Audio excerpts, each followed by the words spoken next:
Bună, Scorpion! Bine ai venit și mă bucur să te am aici alături de mine.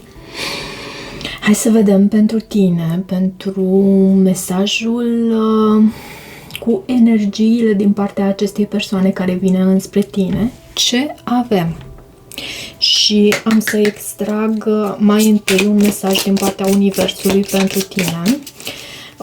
Cosmic Insights este denumit acest oracol. Îmi este tare drag și vreau să-l folosesc și în citirea ta. Ups, o carte s-a dus pe jos și mai avem una aici. Am să te rog să mă aștepți puțin cu cealaltă carte, să văd dacă pot să o recuperez.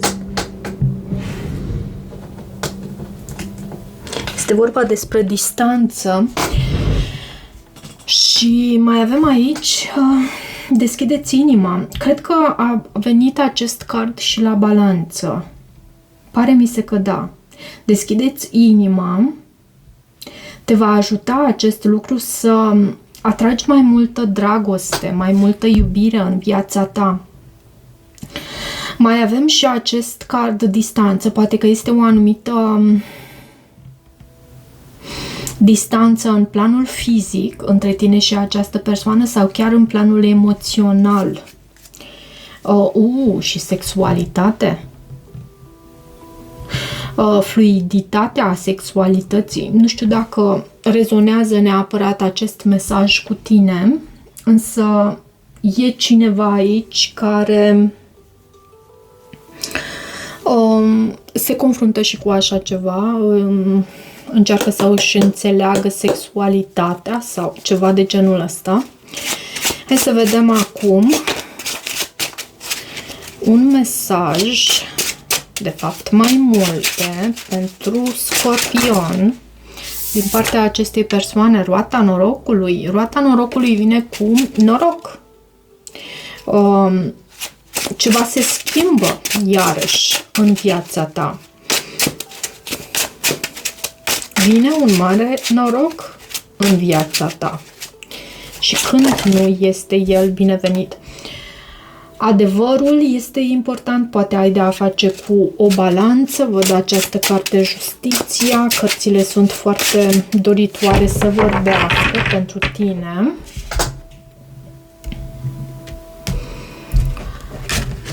Ok, hai să vedem.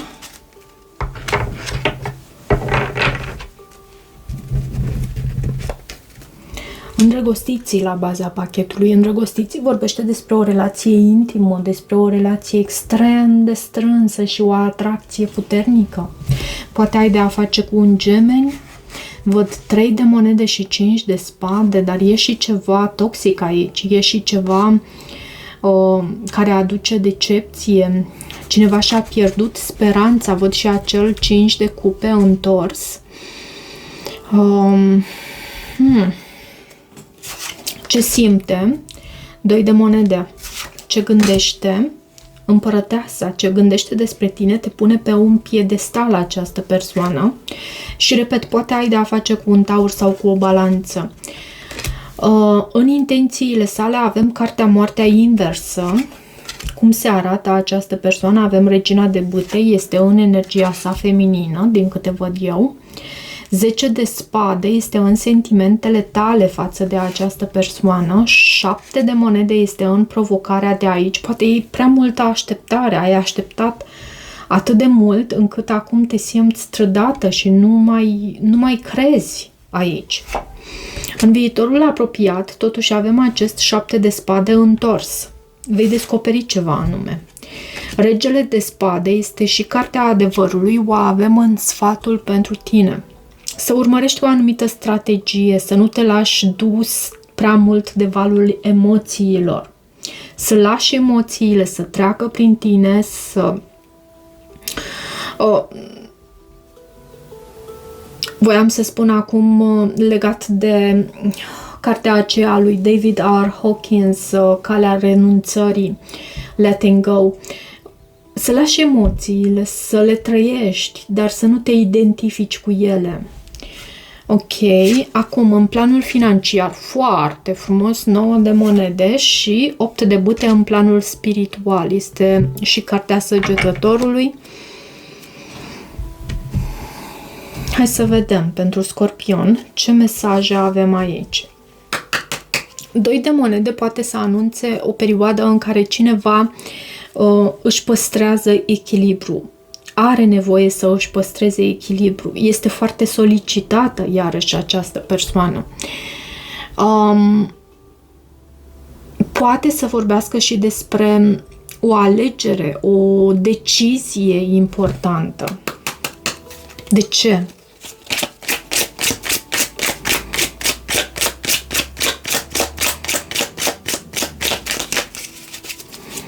De ce această carte 2 de monede?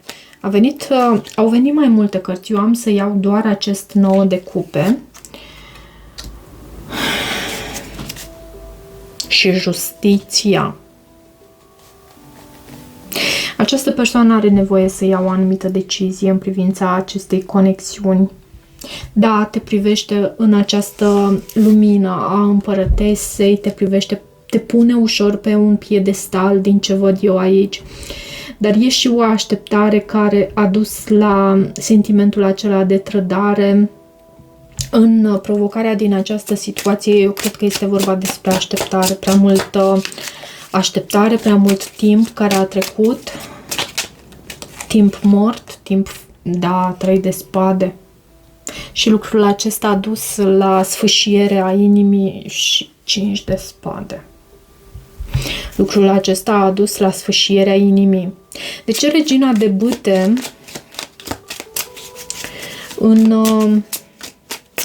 tocmai în felul în care se arată această persoană, poate să aibă foc pe harta natală, leu, berbec, săgetător, este și 6 de cupe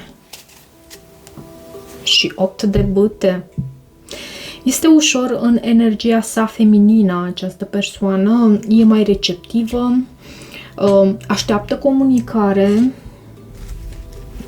poți să ai de-a face și cu un săgetător, cu acest 8 de bâte, 10 de monede, îți este dedicată, dar e ușor în energia sa receptivă, nu e pusă pe acțiune. Însă această regină de bâte e și magnetică, atrage.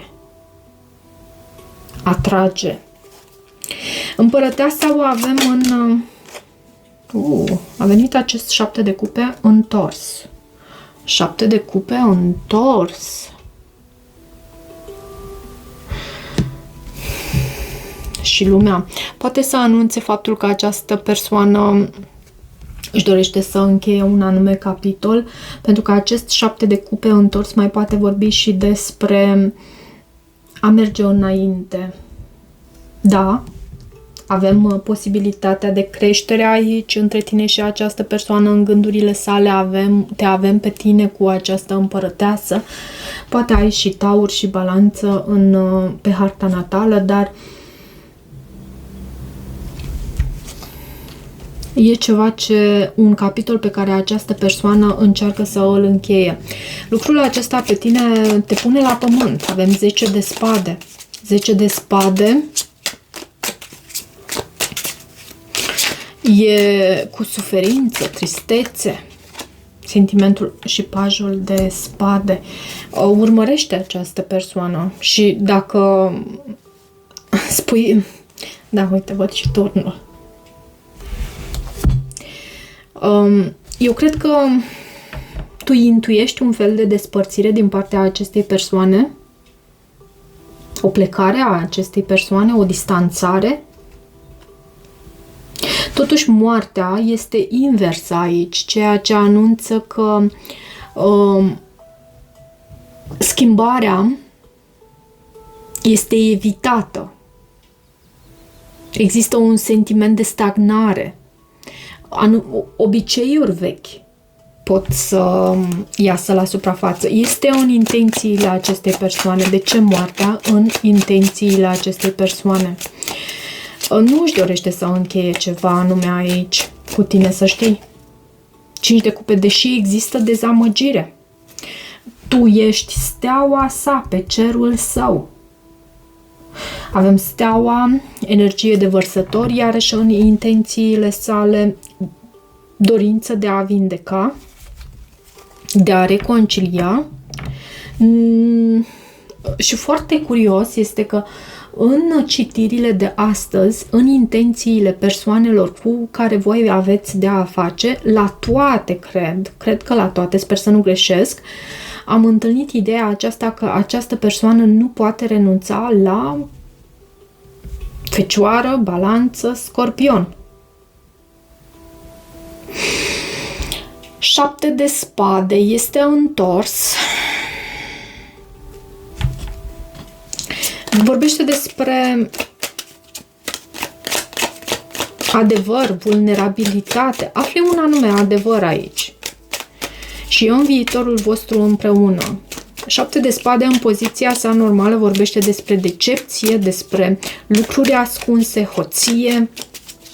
În poziția sa inversă, bineînțeles, da, afli un anume adevăr și asta prin cercetare, prin analiză. Văd eremitul, cartea Fecioarelor, poate că și 3 de monede. Afli un anume adevăr aici. Și asta prin analiză, cercetare.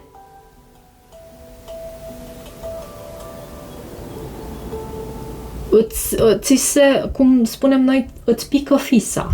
Ceva te face să spui, aha, deci așa e. Hai să vedem de ce Regele de Spade. Regele de Spade este o persoană curajoasă, puternică din punct de vedere mental, strategică, poate să urmezi o anume strategie.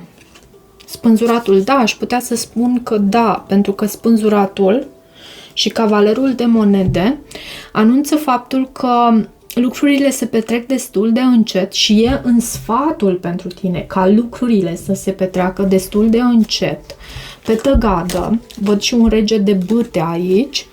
Avem și energia unui pești, Gemeni, Balanță, Vărsător, de asemenea cu acest rege de spade.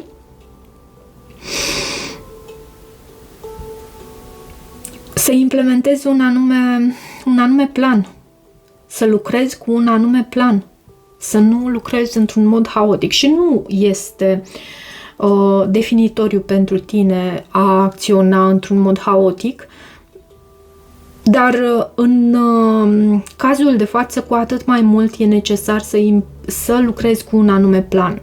9 de monede în planul financiar e o carte minunată. Da, este o carte care anunță confort, securitate, abundență, traiul acesta bun. Tu ai muncit și acum se vede. De ce 9 de monede? În planul financiar. Culegi roadele iarăși. Cavalerul de spade.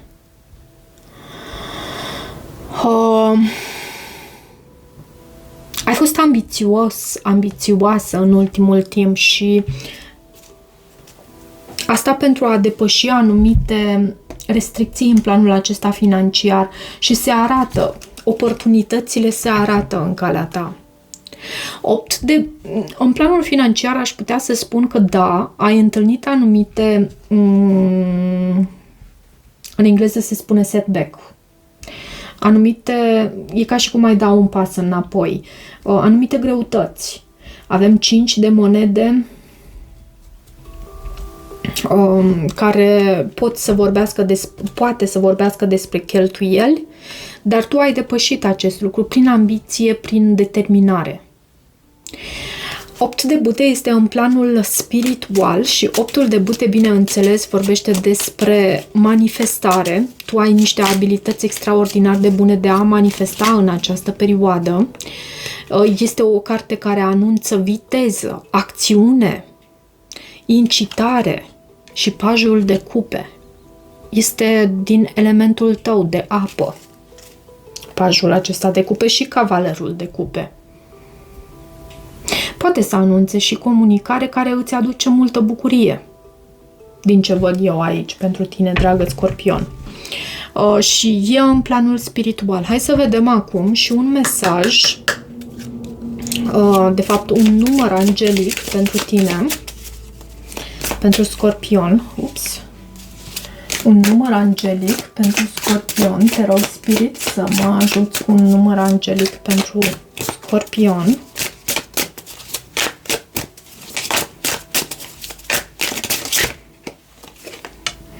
Zero doi doi zero.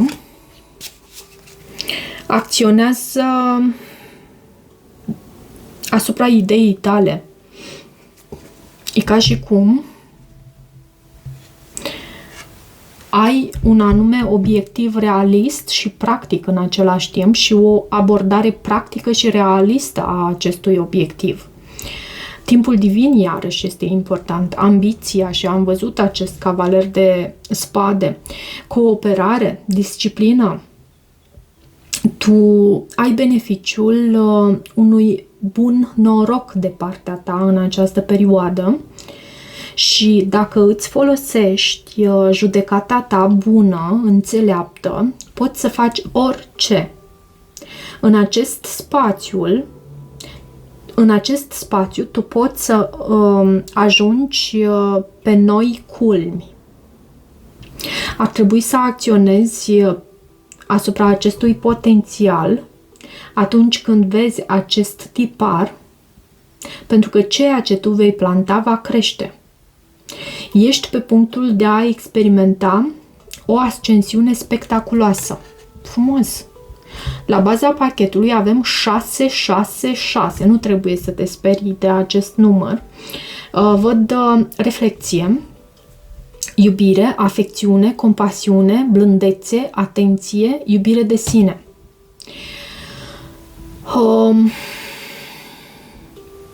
O dezvoltare neașteptată sau mai multe perioade de dezvoltare neașteptată vor intra în viața ta și te vor impacta. Te vor impacta pe tine și felul în care tu te simți. Aceasta este o șansă de a-ți reevalua identitatea. Ai nevoie de un shift mental, de o modificare mentală a mentalității, să zicem așa, către un mai mare optimism, asigurare de sine și încredere. Pune încrederea ta sau puneți încrederea ta în vocea ta interioară. Fii atent la sentimentele tale și folosește-le pentru a deveni o persoană mai bună. Ok, hai să îți arăt și ție totuși, pentru cei care cunosc engleza pot să facă traducerea singuri. Reflecție, o perioadă de reflecție și 666, știu că este de fapt 6, este o cifră și pentru abundență, pentru posibilitatea de a avea parte de abundență atât timp cât tu acționezi asupra unei anumite inspirații pe care tu o ai. Inspirație divină, aș putea să spun. Ok, dragă Scorpion, cam atât pentru această citire. Dacă tu rezonezi cu acest mesaj, nu uita să te abonezi canalului, să mai treci pe aici, să-mi lași o apreciere și un feedback al tău.